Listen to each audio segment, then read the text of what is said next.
sila beriman dan bertakwa pada Tuhan yang Esa, dan berakhlak mulia, berkebinekaan global, gotong royong mandiri, kreatif dan bernalar kritis.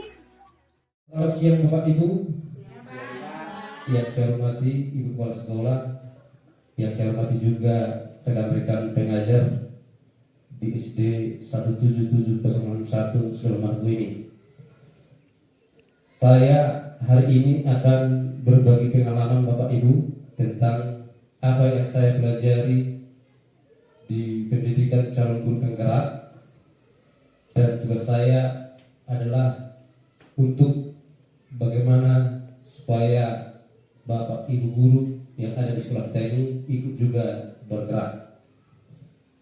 Adapun yang saya pelajari yaitu tentang budaya positif yang harus kita bahas dan harus kita lakukan, karena kalau tidak paham kita tentang budaya positif, maka kita tidak bisa menerapkannya kepada anak-anak di kelas kita masing-masing. Namun sebelum kita membahasnya secara mendalam, ayo dulu Bapak Ibu kita mencoba ada sini kata buka. Kalau kita perhatikan ada petunjuknya di sana, artinya antara Bapak Ibu yang di sebelah kiri dan sebelah kanan, yang sebelah kanan coba dulu mengepal tangannya, tangan kanan. Kemudian yang di sebelah kiri Ibu berusaha mau membukanya. Artinya Bapak Ibu coba dulu sembunyikan apa di dalam tangan Ibu, sebuah rahasia yang membuat penasaran teman Bapak Ibu, sehingga teman Ibu nanti berusaha membujuk untuk membuka. Ibu yang mengepal tangan berusaha untuk menutup.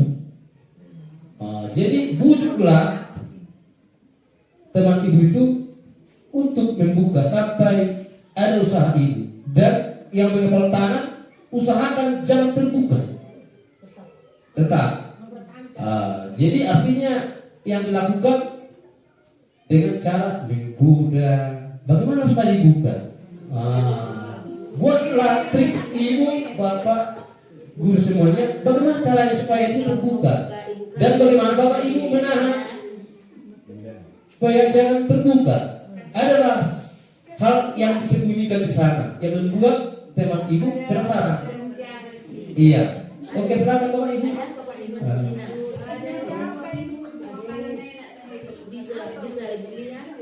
Iya. Artinya Bapak Ibu bukan pegang-pegangan. Misalnya Bapak Ibu, yang di tangan Ibu apa ya? Penasaran deh.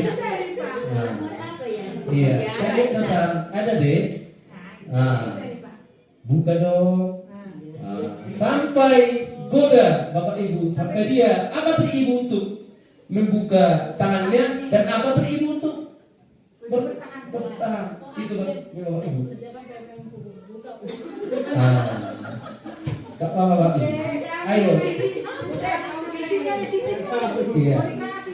Iya, gak apa-apa. Kita di sini bagaimana cara bisa namanya dibujuk. Ayo dong kita, kalau tak sengaja tolong buka apa yang ada di tanganmu. Jadi penasaran dong. Iya. Buka. Oke, baik. Ibu sana udah dibuka, berarti dia mau berbagi. Oke. Iya. Sudah. Satu lagi, dia mempertahankan posisinya.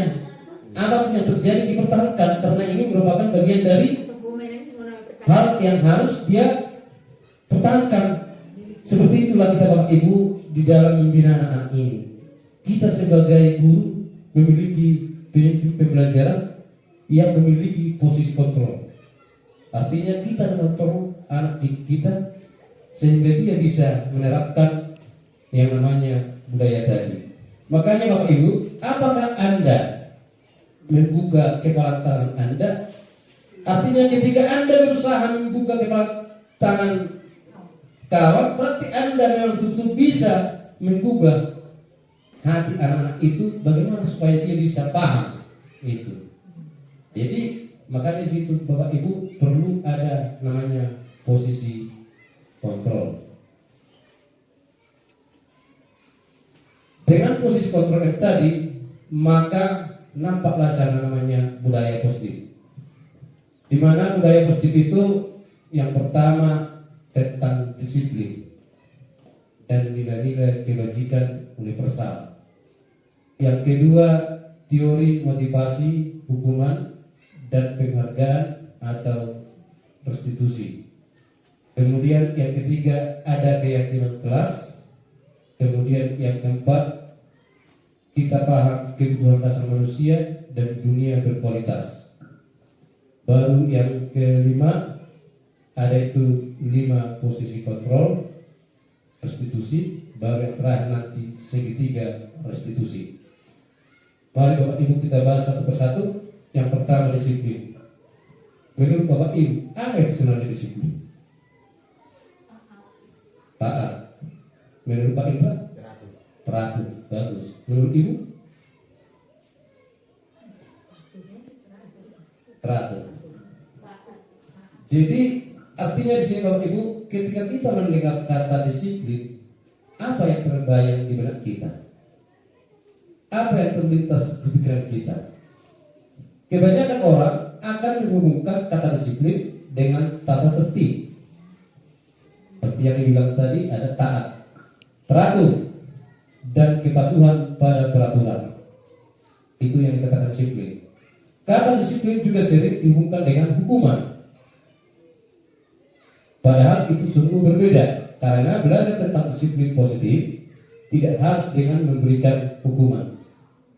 Justru itu adalah salah satu alternatif terakhir, dan kalau perlu tidak digunakan sama sekali. Jadi jangan dengan hukuman anak-anak jadi terbudaya melakukan disiplin karena ketakutan. Itu maksudnya Bapak Ibu.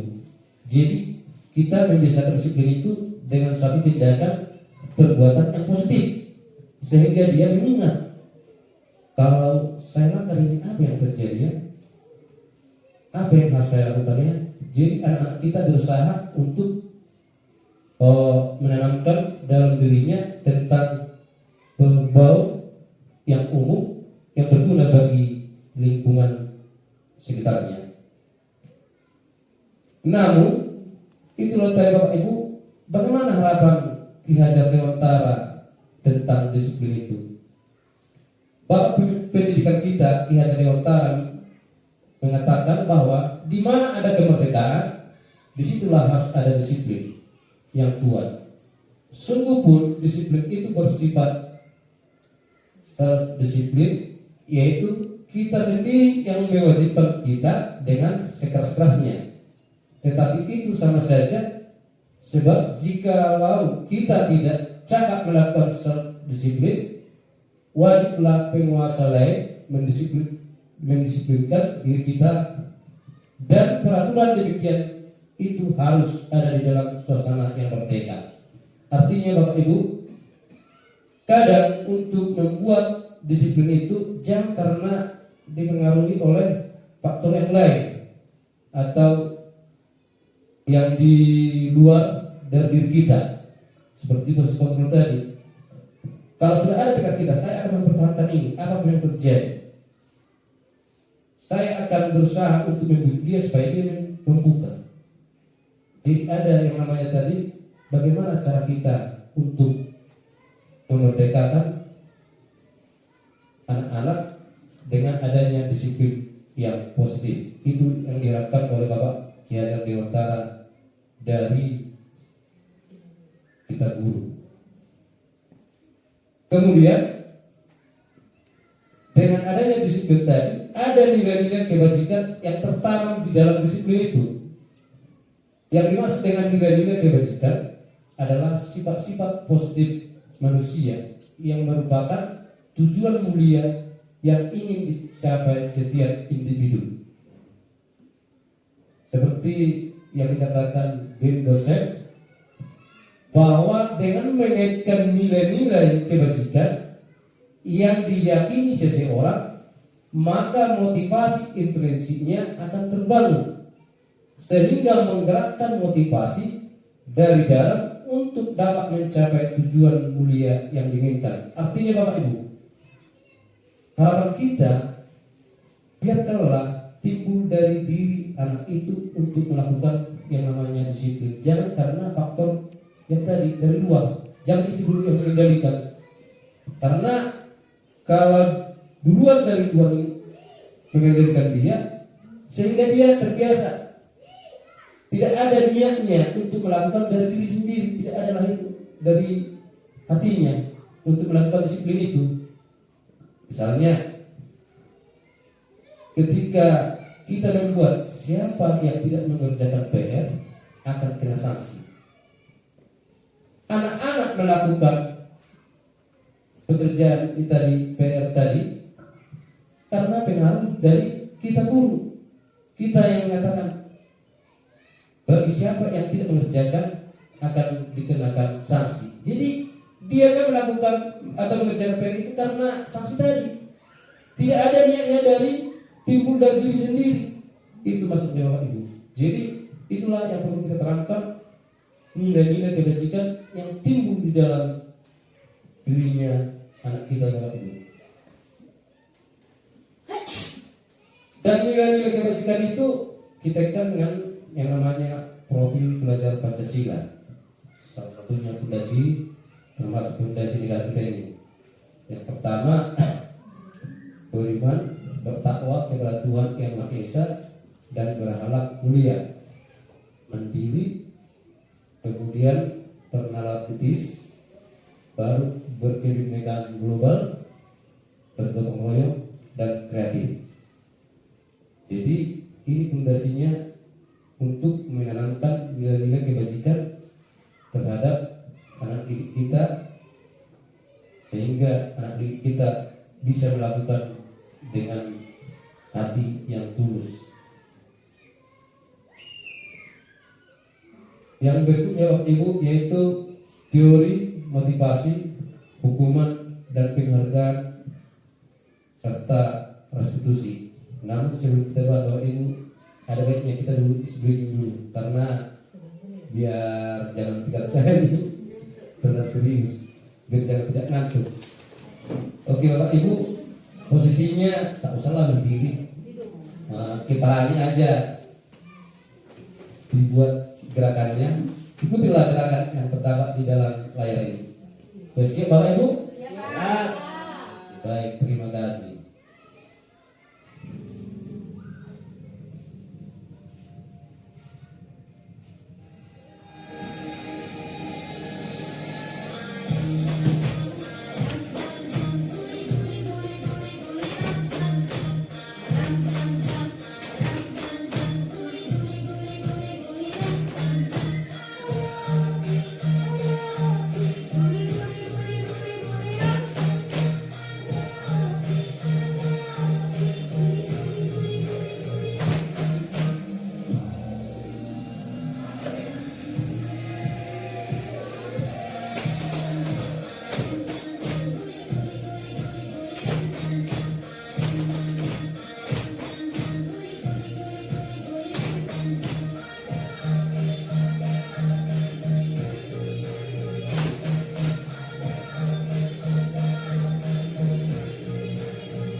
Memang Bapak Ibu memang betul-betul serius. Berarti berjalan dengan namanya fokus terhadap budaya positif ini.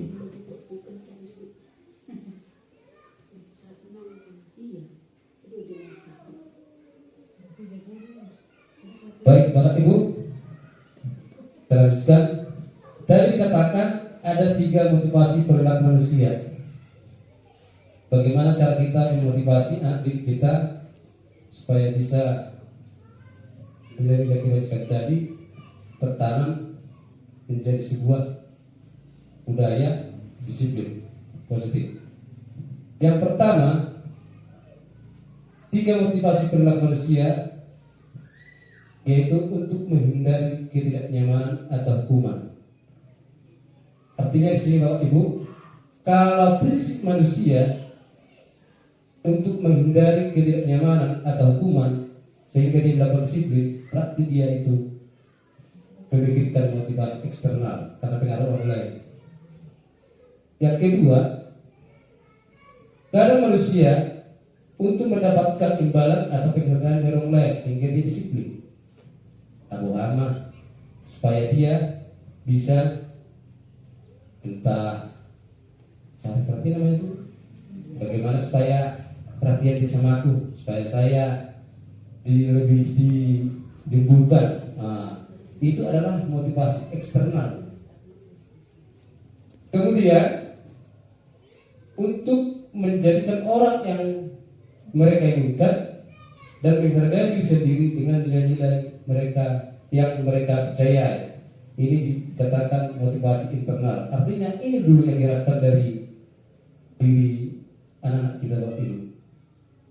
Motivasi internal, ada niatnya, mau melakukannya tanpa paksaan atau motivasi dari eksternal, dari luar.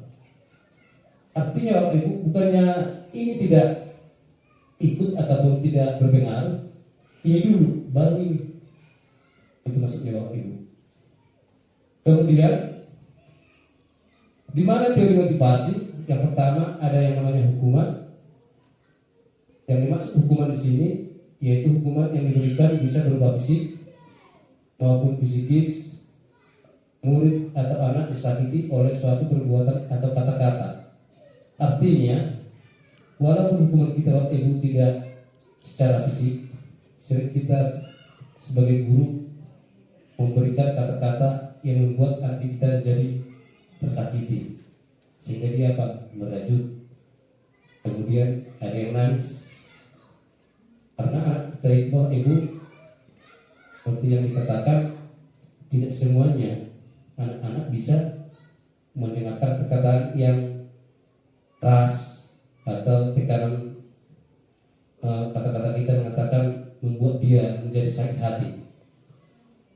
Kenapa kamu tidak kerjakan tugas itu? Memang betul-betul kau bodoh kau, susah kau diatur. Itu sudah termasuk hukuman yang berbau psikis Bapak Ibu. Kemudian ada di sini konsekuensi. Konsekuensi maksudnya di sini sudah terencana atau sudah disepakati, sudah dibahas dan disetujui oleh murid dan guru. Jadi lebih bagus kita membuat konsekuensi daripada hukuman. Artinya konsekuensi tadi, ketika si anak melanggar, maka kita ada kesepakatan antara murid yang melanggar dengan guru.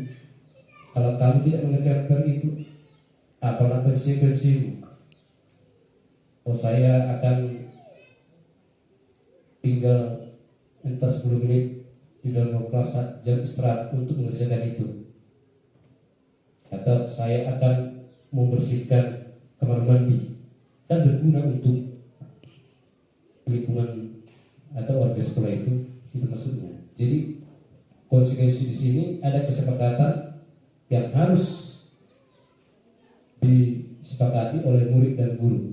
Kemudian teori motivasi yang terakhir yaitu restitusi.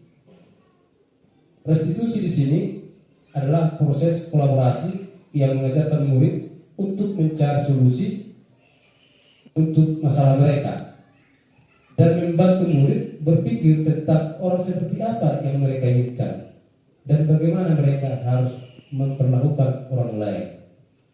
Itu menurut Nelson Gosen. Artinya Bapak Ibu, bagaimana anak didik kita menghargai orang lain itu ketika dia tidak berbuat yang negatif. Apakah dia menyinggung orang lain? Kemudian apakah yang diinginkan oleh anak-anak kita? Biasanya kita apalah setiap tahun, nak, oh saya menjadi polisi. Kalau menjadi polisi itu nak seperti apa ya? Apa yang kalau kita tahu tentang polisi sehingga dia bisa pergi sana? Oh, polisi itu harus bisa, kalau jalan harus cepat-cepat. Dan itu apa lagi? Jadi ada ibarat motivasi yang perlu kita gali sehingga membantu anak kita berpikir tentang orang seperti apa yang diharapkan. Jadi dari 3 teori motivasi ini yang paling diharapkan dari kita sebagai pendidik yaitu restitusi. Nah, untuk melakukan restitusi kita buat dulu yang namanya keyakinan kelas. Sama seperti kemarin yang sudah dijelaskan oleh PGB kita, yaitu Ibu Mapea, bahwa perlu kita lakukan keyakinan dulu di kelas itu, bukan kesepakatan. Kalau kesepakatan itu di dalam sebuah pembelajaran. Kalau keyakinan yang harus dilakukan bisa jangka waktunya 1 bulan, 2 bulan, atau 1 semester, atau 1 tahun.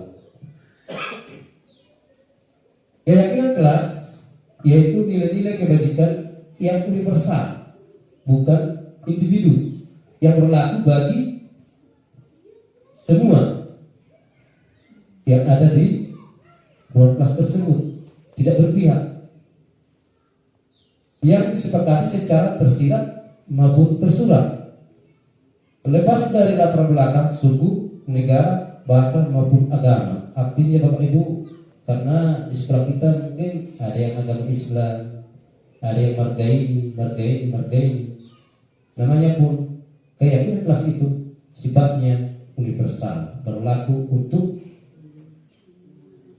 semua warga kelas. Ini dulu langkah awalnya.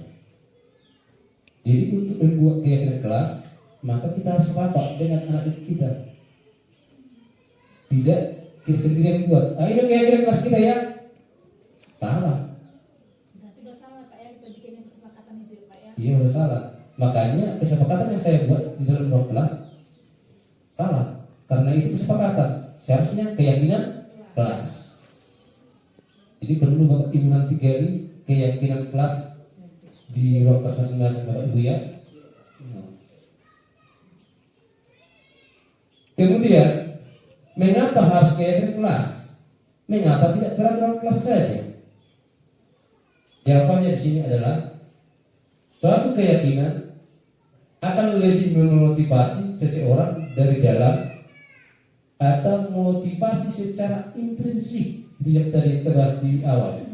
Seseorang akan lebih tergerak dan bersemangat untuk menjalankan keyakinannya daripada hanya sekedar mengikuti serangkaian peraturan yang mengatur mereka.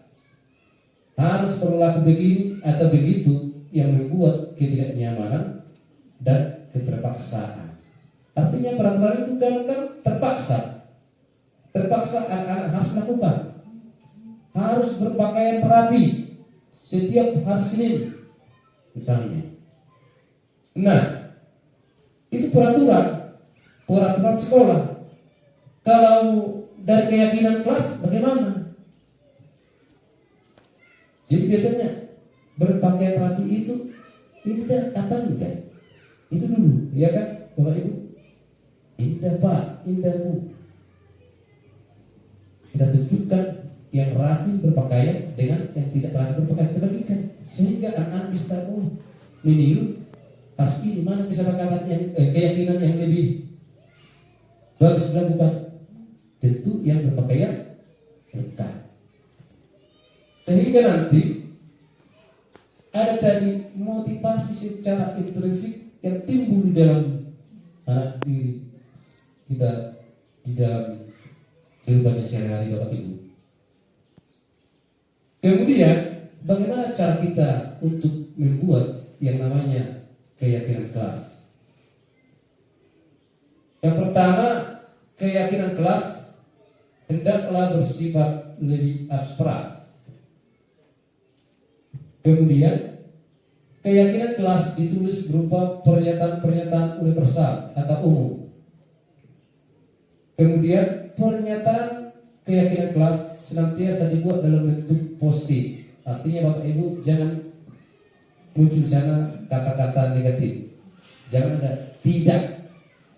tidak boleh, jangan. Itu salah kalau kita membuat keyakinan kelas. Jadi harus memotivasi, itu maksudnya. Jangan ada kalimat negatif. Keyakinan kelas hendaknya tidak terlalu banyak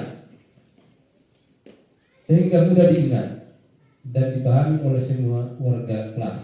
Artinya kalimat yang digunakan pun singkat, padat, dan jelas dan bisa gampang diingat. Kalau bisa untuk membuat keyakinan kelas itu Bapak Ibu ada posternya yang harus ditampilkan di sana. Kemudian keyakinan kelas sebaiknya sesuatu yang dapat diterapkan di lingkungan sesuai dengan kondisinya.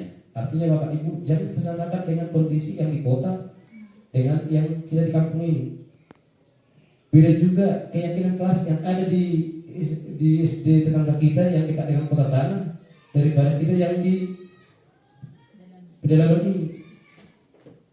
Sehingga harus sesuai dengan kondisinya. Sehingga baru dibuat keyakinan kelas. Itu harus kita pertimbangkan Bapak Ibu untuk membuat keyakinan kelas. Ini contoh keyakinan kelas. Bekerja sama menjaga kebersihan kelas. Ada gambarnya di sana, anak-anak sedang menyapu. Artinya di sini ada ajakan harus bekerja sama. Kemudian saling peduli, menghargai dan membantu sama lain. Kemudian menjaga dan meletakkan barang sesuai dengan tempatnya atau sesuai tempatnya. Berarti kerapian. Ini menghormati atau menyayangi.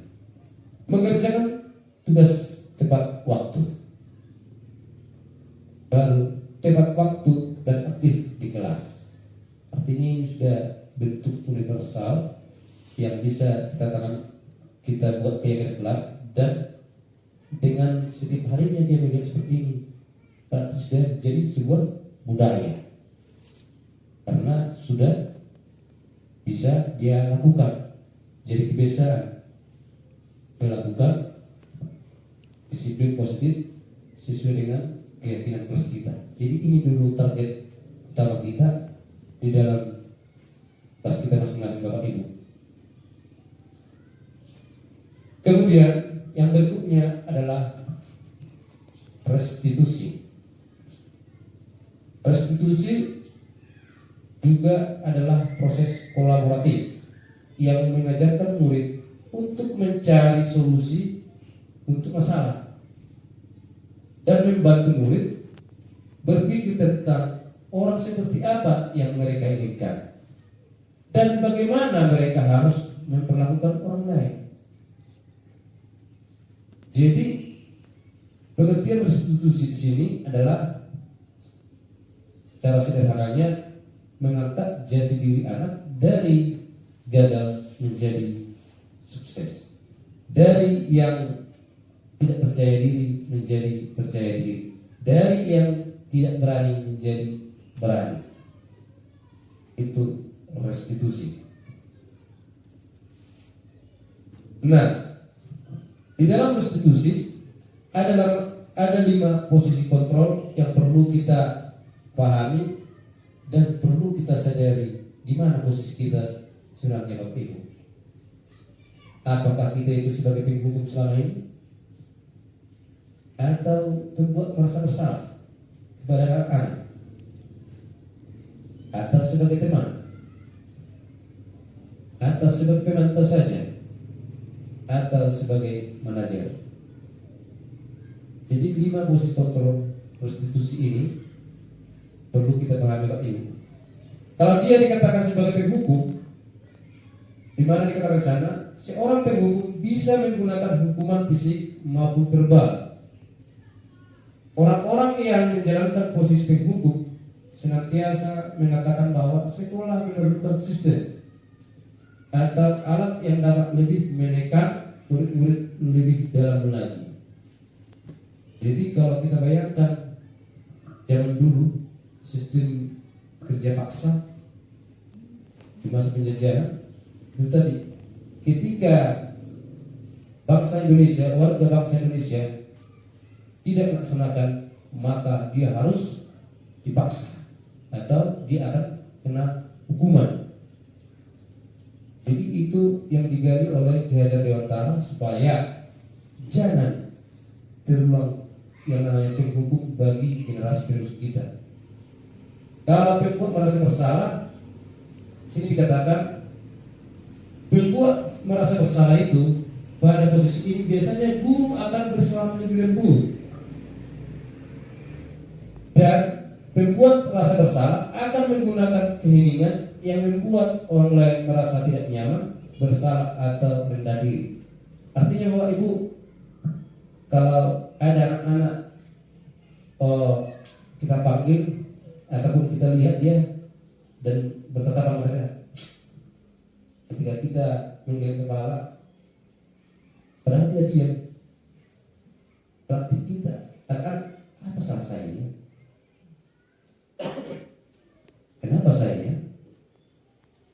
Kita di situ posisinya membuat rasa bersalah.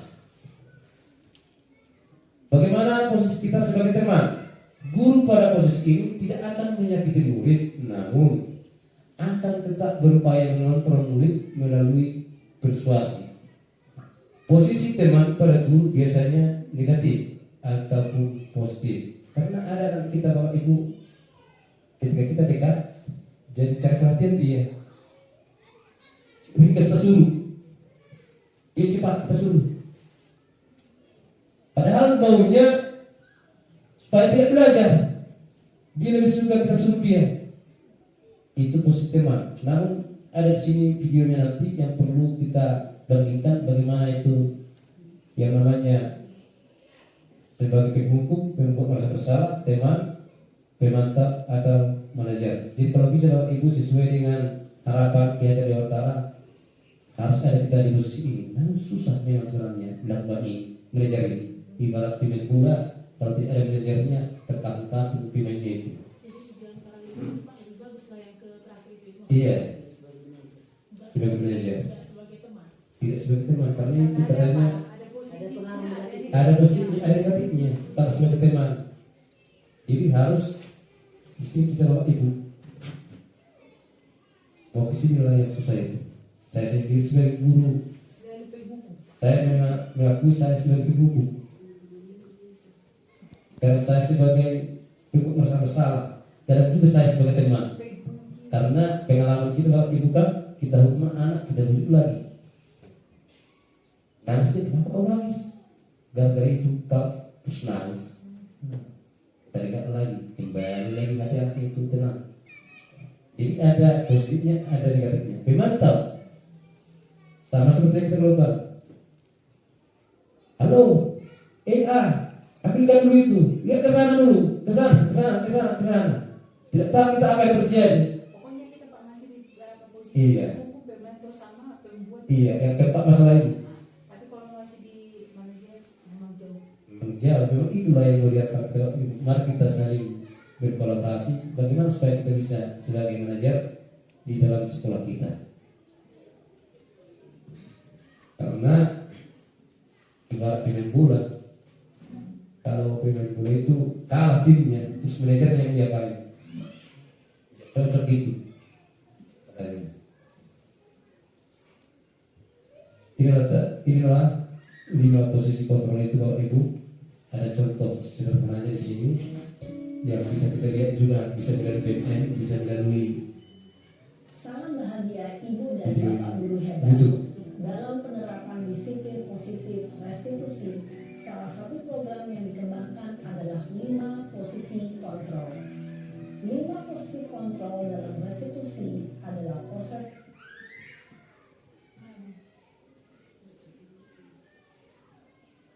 perjalanan seorang pendidik agar dapat mengenali dirinya. Pada video kali ini, kita akan membahas tentang 5 posisi kontrol yang dikembangkan oleh Diane Grosset dan contoh penerapannya.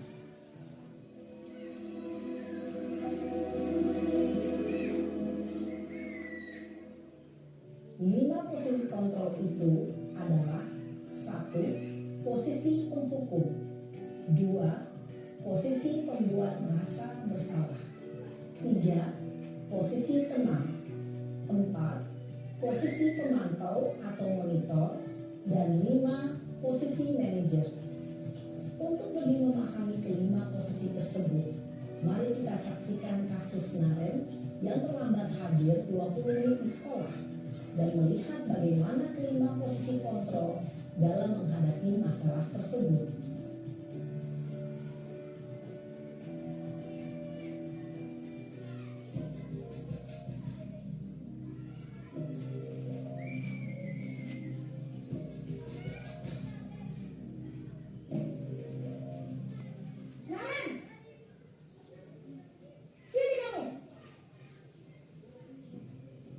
Selamat pagi Bu.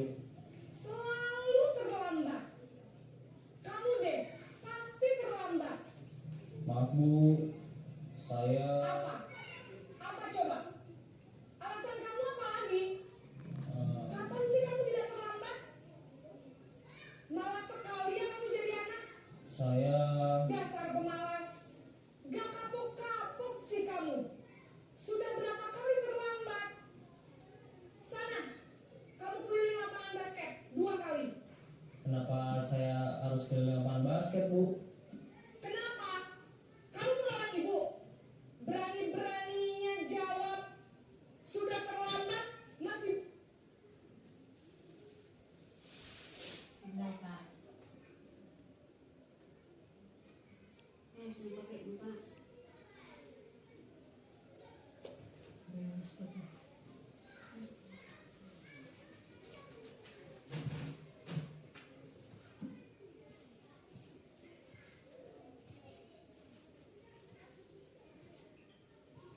Masih berani jawab pula.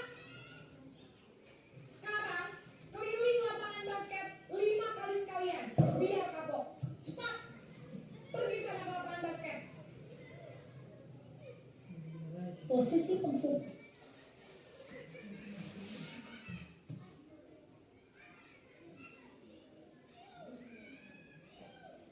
Biasanya berbicara dengan nada tinggi, menghadap, menunjuk-nunjuk.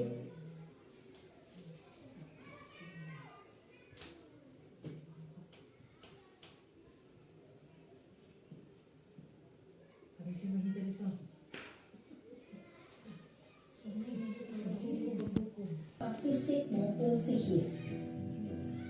Ibu dan Bapak Guru hebat. Dampak yang terjadi pada murid ketika guru berada pada posisi penghukum adalah murid cenderung akan memberontak, bahkan menyimpan dendam.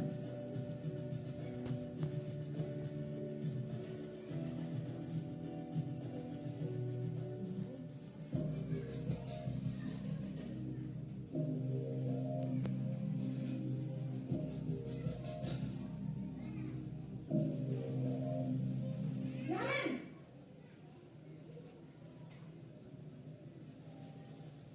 Selamat pagi Bu. Naren. Kamu kenapa terlambat lagi, nak? Ya Tuhan, Naren. Kamu senang ya bikin ibu susah ya? Kalau kamu terlambat lagi, nanti ibu yang ditegur bapak kepala sekolah, nak.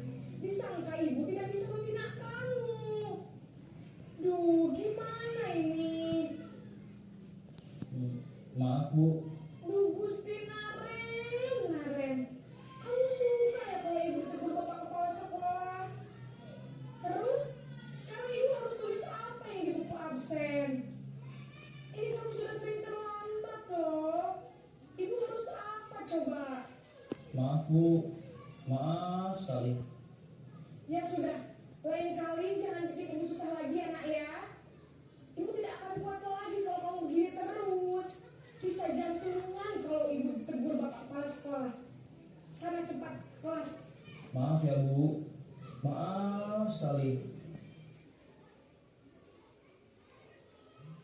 Posisi pembuat rasa bersalah berbicara dengan nada tenang, cenderung lembut.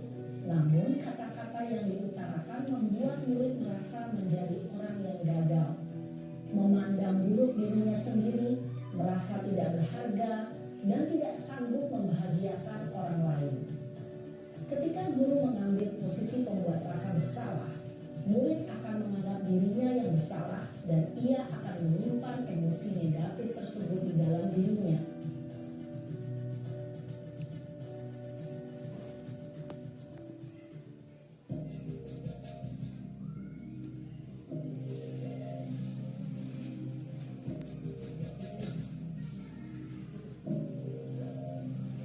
Jalan!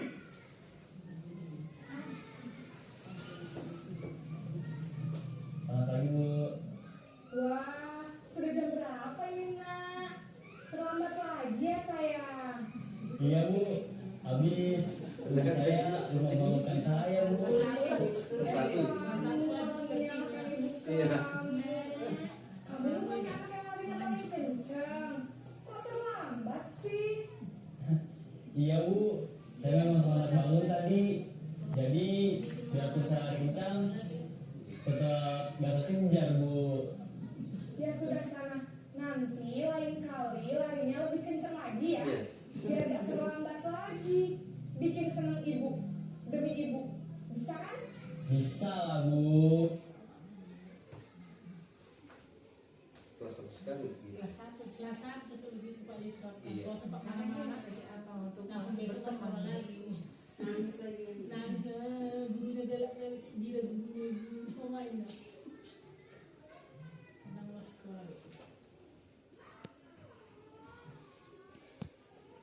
Sekolah kan langsung. Dalam posisi teman, guru berbicara dengan nada suara ramah, akrab, cenderung bersenda gurau untuk menjaga suasana tetap santai. Murid akan merasa senang, aman, dan akrab dengan guru. Identitas yang tercipta adalah identitas sukses atau berhasil. Namun, perlu diingat, karena ini masih dorongan eksternal, maka ada faktor ketergantungan dari murid kepada orang tertentu. Di sini guru aksennya, sehingga di lain waktu murid bisa berperilaku baik, namun hanya kepada orang-orang tertentu saja. Awal masuk ke bulan ada rumah kemiring ini. Iya. Nah, itu. Ketika kita masuk ke kelas ibu, ibu saya. Itu negatif. Iya, selalu ada di dalam. Jalan!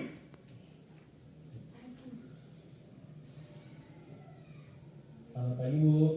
Naren, apa peraturan sekolah kita tentang jam berapa kita harus masuk sekolah nak? Kita harus di sekolah jam 7 Bu. Iya betul, sekarang sudah jam 7.20. Naren sudah tahu konsekuensinya jika terlambat hadir. Paham Bu, saya harus tinggal kelas pas jam istirahat selama 20 menit. Iya benar, konsekuensinya demikian. Jadi nanti jam 9.30 pas istirahat, kamu harus tinggal di kelas, kerjakan tugas tambahan untuk ketertinggalan kamu, ya? Baik Bu.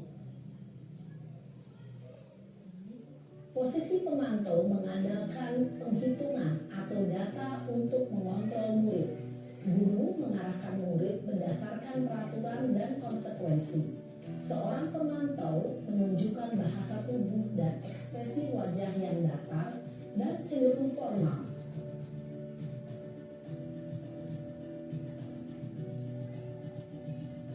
Sinilah kita yang susah itu. Ini ya.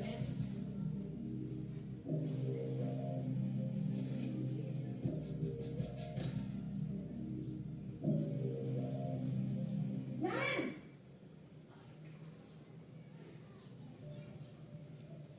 Selamat pagi Bu. Selamat pagi Naren. Maaf Bu, saya terlambat. Iya, sekolah masuknya jam 7, sekarang sudah jam 7.20. Jadi sekarang bagaimana ini Naren? Maaf Bu, saya lupa setel alarm saya semalam. Baiklah, menurut kamu, keyakinan sekolah yang mana yang perlu kamu tingkatkan? Menghargai diri sendiri dan orang lain mungkin ya Bu. Setuju. Jadi, apakah Naren meyakini prinsip saling menghormati tersebut? Iya Bu, saya meyakininya. Apakah Naren bersedia memperbaiki masalah keterlambatan ini? Bersedia Bu. Bagaimana kamu akan perbaiki masalah keterlambatan ini? Inilah restitusi dia. Saya akan coba untuk tidak lupa menyetel alarm saya Bu. Baik, kalau Naren lupa menyetel alarm di rumah, ada orang yang kira-kira bisa bantu mengingatkan tidak? Ada Bu, kakak saya, Kak Emma. Ada lagi selain Kak Emma? Selain Kak Emma, ada ibu saya. Baik, jadi yang mengingatkan Naren adalah Kak Emma dan ibu kamu ya? Kira-kira akan mulai setel alarm kapan nih Naren? Setelah pulang sekolah, akan segera saya lakukan. Baik, jadi Naren akan setel alarm untuk bangun besok pagi dan akan diingatkan oleh kakak dan ibunda Naren ya? Ada lagi yang mungkin perlu dilakukan Naren? Untuk belajar. Baik Bu, terima kasih. Posisi manajer adalah posisi kontrol yang disarankan untuk membimbing murid memiliki sikap disiplin yang positif, yaitu murid yang mandiri, bertanggung jawab, dan dapat memecahkan masalah. Tujuan dari posisi ini adalah agar murid dapat berefleksi atas tindakannya.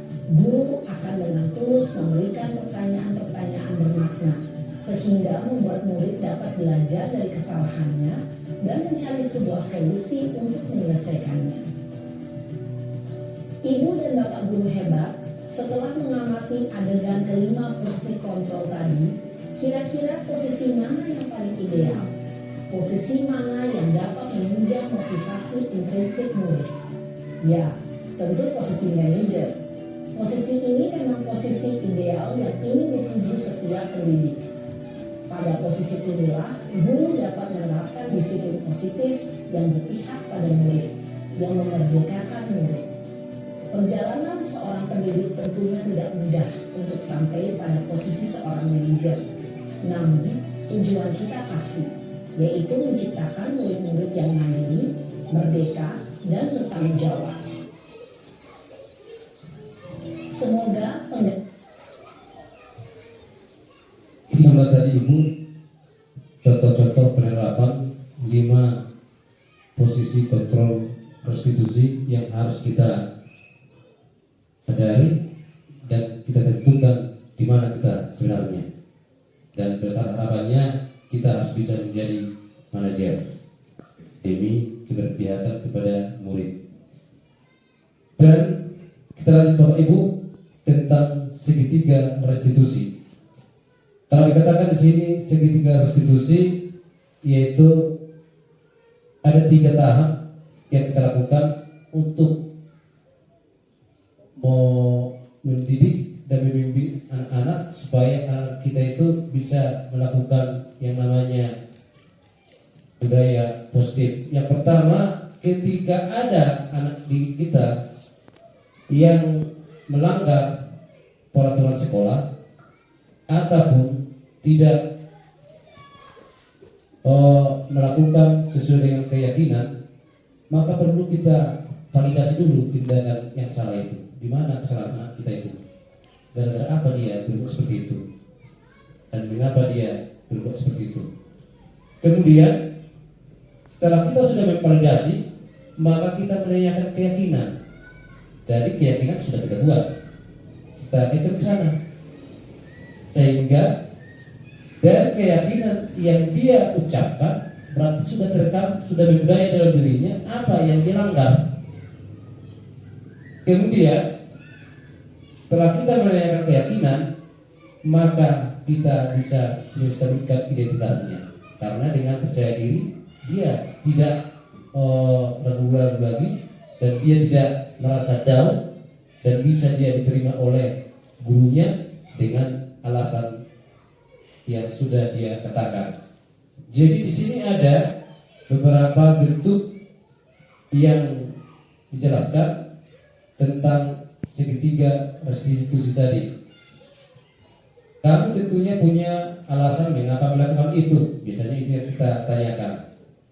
Atau adakah cara yang lebih efektif untuk mendapatkan apa yang kamu butuhkan? Atau keyakinan mas apa yang telah kita sepakati?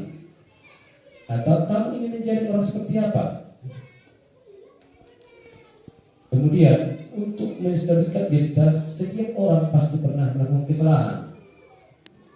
Kamu bukan satu-satunya yang pernah melakukan ini. Artinya ketika kita berbicara seperti itu Bapak Ibu kepada murid, anak kita menjadi dia dengan leluasa, dengan berani berpikir positif. Ketika kita katakan, kamu salah, itu aja yang bisa kamu kerjakan. Jadi kalau makan kamu tidak lupa, atas kesimpulan anak itu Bapak Ibu. Kemudian kita lanjut, menstabilkan identitas tadi, itu tadi sudah jelaskan satu persatu. Bermasalah itu tidak apa-apa sampai yang terakhir. Baru yang kedua Bapak Ibu, validasilah tindakan yang salah itu terhadap anak didik kita, sehingga dengan menggunakan kalimat-kalimat yang positif juga, kamu pasti punya alasan mengapa melakukan hal itu. Kemudian kamu patut bangga pada dirimu sendiri karena kamu telah melindungi sesuatu yang penting buat kamu. Artinya dengan menggunakan kata-kata seperti itu atau kalimat seperti itu Bapak Ibu, anak-anak bisa lebih berani mengatakan apa adanya. Artinya tidak diam. Karena selama ini kita melihat kedatangan anak-anak, dia cuma menjawab, damai Ibu, tidak aku Pak, tidak aku Ibu. Diam terus, kebanyakan diamlah.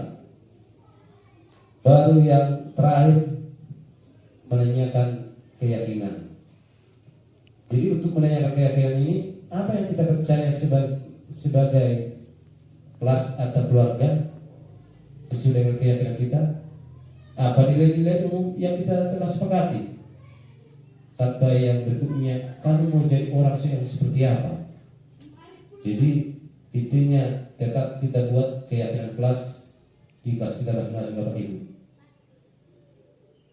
Ini ada contoh yang sudah saya lakukan, contoh sederhana, yaitu tentang restitusi terhadap anak. Tapi masih ada kekurangan Bapak Ibu.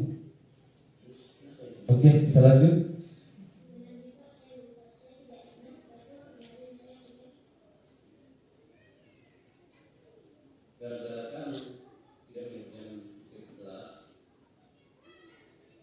Jadi intinya Bapak Ibu, marilah kita saling berkolaborasi dan saling kerjasama demi masa depan anak-anak kita.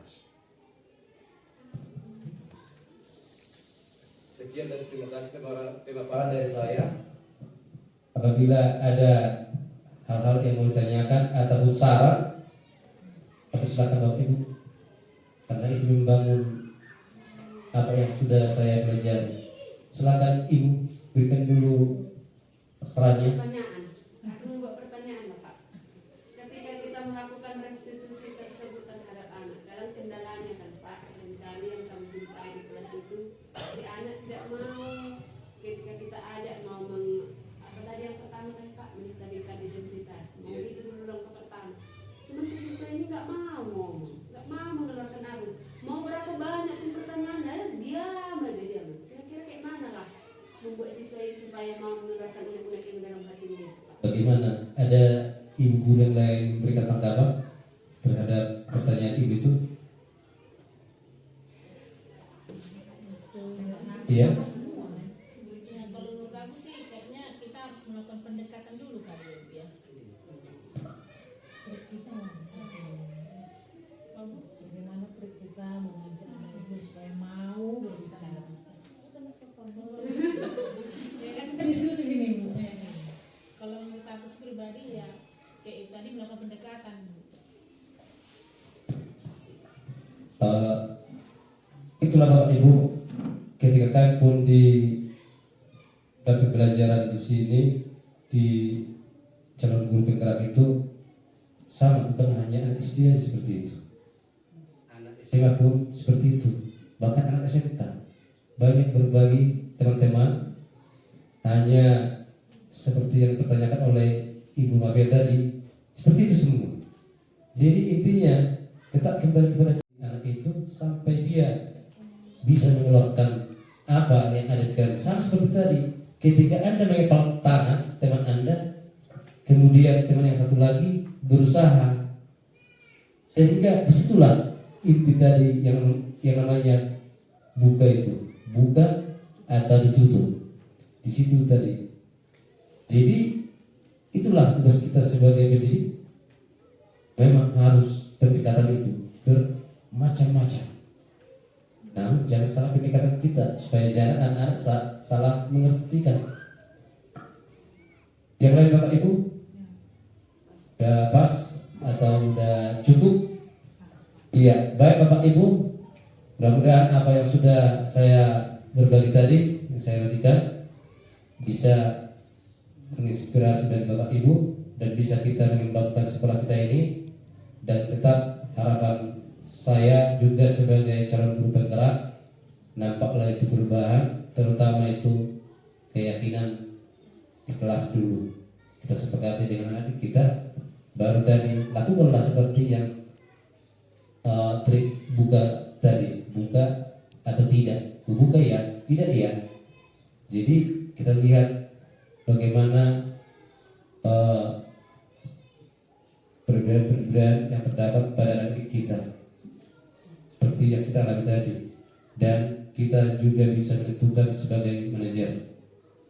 Kalau tidak bisa sebagai manajer, ya sebagai teman, ya teman, namun berusaha menjadi manajer. Terima kasih kepada Bapak Ibu dan juga kepada ibu kepala sekolah yang sudah ikut berpartisipasi di dalam kegiatan berbagi ini. Mudah-mudahan apa yang kita harapkan dan impikan